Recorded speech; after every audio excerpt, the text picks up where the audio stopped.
Olá pessoal, sejam muito bem-vindos. No vídeo de hoje nós vamos falar sobre um assunto um pouco mais delicado. Você já ouviu falar sobre desextinção de espécies? O termo desextinção refere-se ao momento, à ação de fazer o seguinte: trazer uma espécie considerada extinta de volta à vida.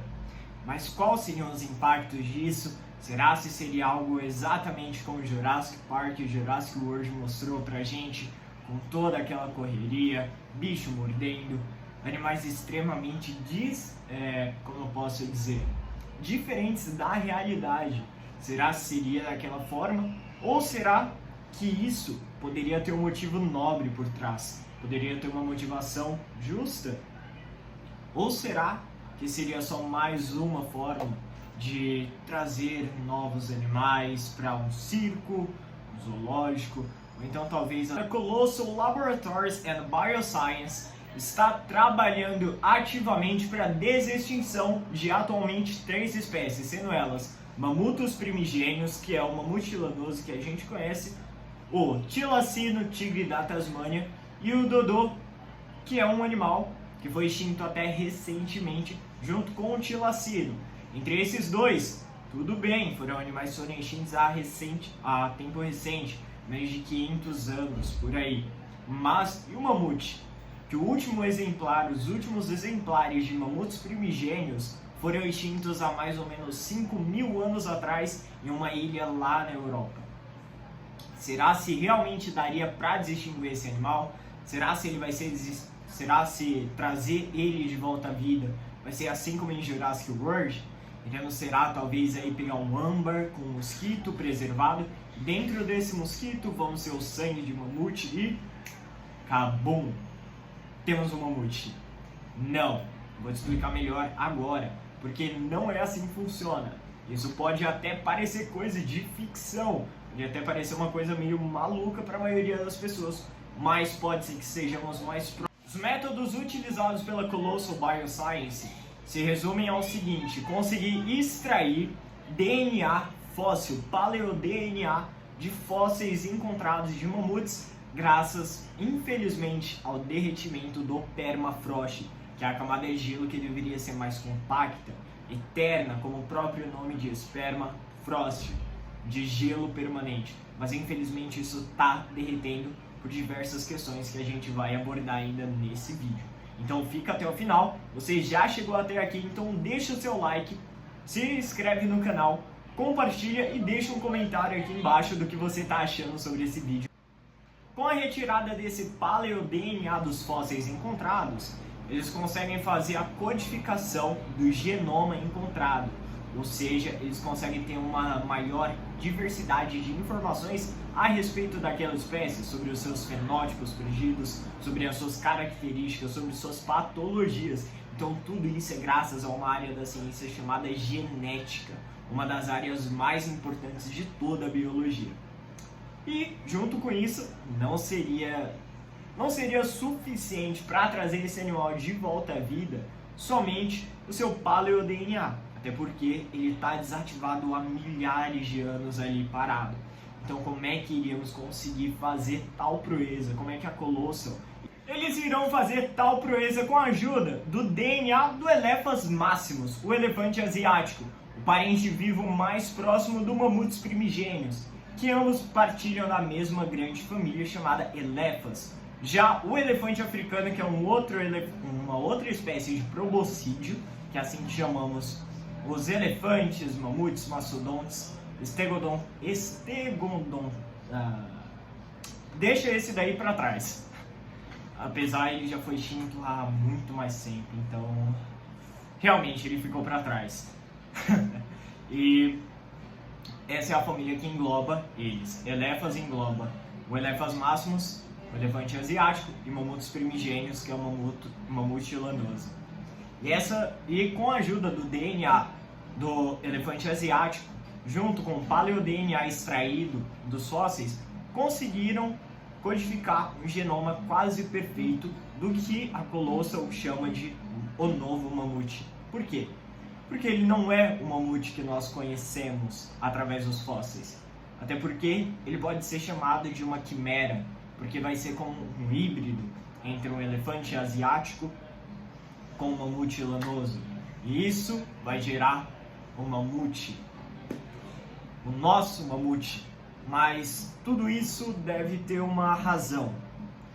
E a razão de estarem querendo trazer de volta à vida os mamutes, principalmente, que eu estou dando uma boa ênfase nele aqui nesse vídeo, no caso, são infelizmente pelas mudanças climáticas, por essas catástrofes que o mundo está passando, infelizmente, principalmente pelo aquecimento global. Os altos níveis de emissão de gases do efeito estufa na nossa atmosfera está fazendo com que o planeta aqueça, com que o mundo ele fique diferente. O mundo tá doido. Deserto tá chovendo, São Paulo tá ventos enormes, ventos de quilômetros e quilômetros, tempestades aí, tempestades de areia, entre diversas outras coisas aí acontecendo com o nosso mundo. E o principal, o gelo do nosso planeta, dos polos do nosso planeta tá derretendo. E isso não pode acontecer, porque nós estamos em um período glacial, em uma época de interglaciação, como se fosse um verão glacial, podemos assim dizer. Quando é um momento que o mundo ele ainda tem os seus dois polos congelados, porém a temperatura média ela é um pouco mais alta do que o habitual em uma época.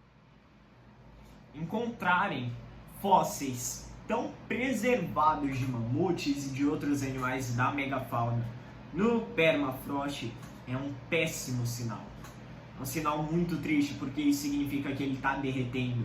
E o permafrost ele é uma camada composta por graminha, né, vamos chamar assim, uma camada vegetal, que vai ser ali forrageada pelos grandes herbívoros, pisoteada, vai nevar, a neve cai, se sobressai sobre essa camada de grama, vamos chamar assim, por essa camada vegetal. Nessa camada vegetal, o que vai acontecer? Quando chegar o verão, vai reaquecer de novo, as plantas vão poder fazer todo o processo de fotossíntese e vai fazendo essas camadas, gelo, vegetação, gelo, vegetação.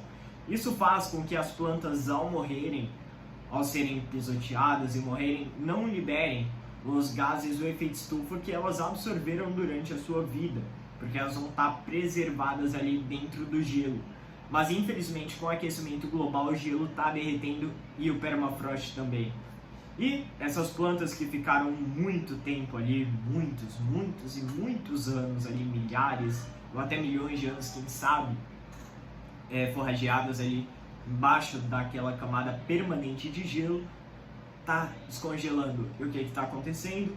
Mais gases do efeito estufa sendo liberados, toneladas de gases do efeito estufa. O permafrost está com diversas crateras de forma literal, quilômetros, metros de profundidade pelo derretimento. E isso está causando, mais ainda, ajudando com o efeito das mudanças climáticas, com o aquecimento global, infelizmente. Ah, tá bom, mas agora onde é que o mamute lanoso entra nessa? Grandes herbívoros, eles têm uma capacidade de derrubar árvores. E os nossos polos, as zonas geladas, que deveriam ser de gelo e planícies geladas, estão sendo tomadas por florestas temperadas, que são pobres e monótonas em biodiversidade. Isso vai acontecendo o quê? Um empobrecimento da fauna e da flora. Quanto menos fauna, menos flora. Inverti. Quanto menos flora, menos fauna. E assim por diante. Toda uma cadeia ali vai ser quebrada. Antigamente, nós tínhamos um bioma chamado de estepe do mamute, que é desde a Laurásia até parte bem próxima aqui da divisa entre a América Central com a América do Norte. Ela era chamada de estepe do mamute, porque ali era onde os mamutes ficavam a maior parte do seu tempo, onde os mamutes eram mais encontrados, eles eram abundantes, era como uma savana gelada, rica em biodiversidade, com diversas espécies de mamíferos, como mamutes, bisões... Maurício! Como mamutes, bisões, preguiças terrícolas, renas, bovídeos dos mais diversos tamanhos e tipos, e além de tudo, o principal, que era o mamute, como eu já tinha falado. E isso se perdeu Eram graças a ele que nós conseguimos ser espermafrost formado aí até hoje. Porque eles faziam um processo de forrageamento ali da vegetação, compactavam o solo, a camada gelada e assim por diante, impedindo com que esse permafrost fosse derretido, gases de efeito estufa fossem liberados e todo o efeito dominó acontecesse. Mas infelizmente, desde a extinção desses animais e principalmente agora com os impactos das ações antropológicas do nosso planeta, estão sofrendo mais severamente ainda por culpa da emissão dos gases do efeito estufa na nossa atmosfera.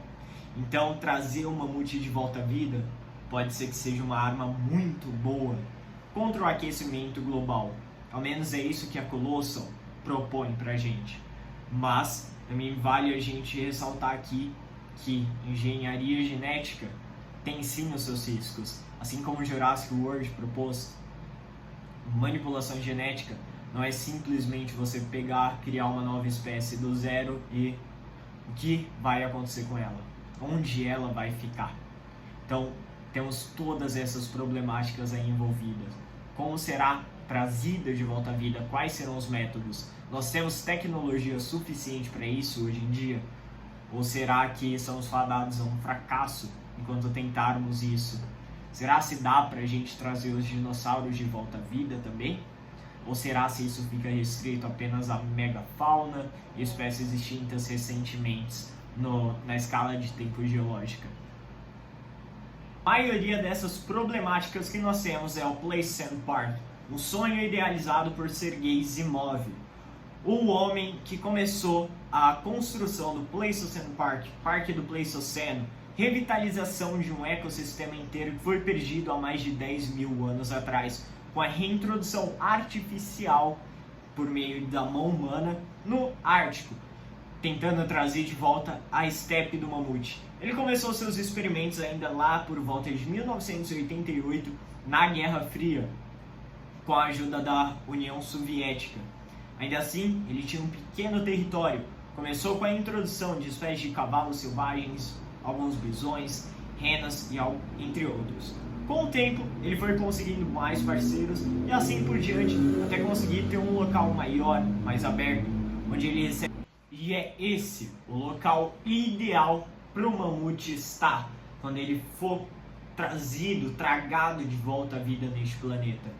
Mas será se ele vai conseguir se adaptar? Será se nós temos tecnologia suficiente para isso?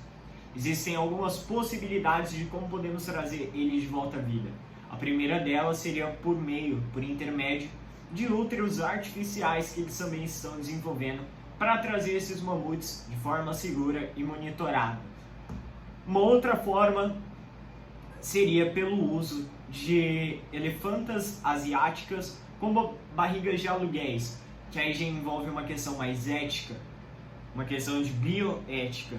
Será que isso é uma coisa certa? Isso poderia ser considerado um abuso contra aquele animal, que ele seria fadado a carregar por meses num filhote? Não saberíamos quais as consequências, se isso teria riscos patógenos para aquele animal. Então isso tudo envolve uma série de questões principalmente éticas. Para avanços científicos de tal escala, existe uma barreira principal, que é a barreira ética. Porque não adianta você ter ideias e ideias se você tem maneiras não muito bacanas de conseguir. Mas e aí, o que você achou do vídeo? Gostou? Vou deixar aqui no card aqui em cima para você assistir outros vídeos do nosso canal. E comenta aqui embaixo se você chegou até o final. Comenta mamute. Então eu te espero no próximo vídeo. Já deixou sua curtida, né? Tô esperando aqui a sua curtida. Se inscreva e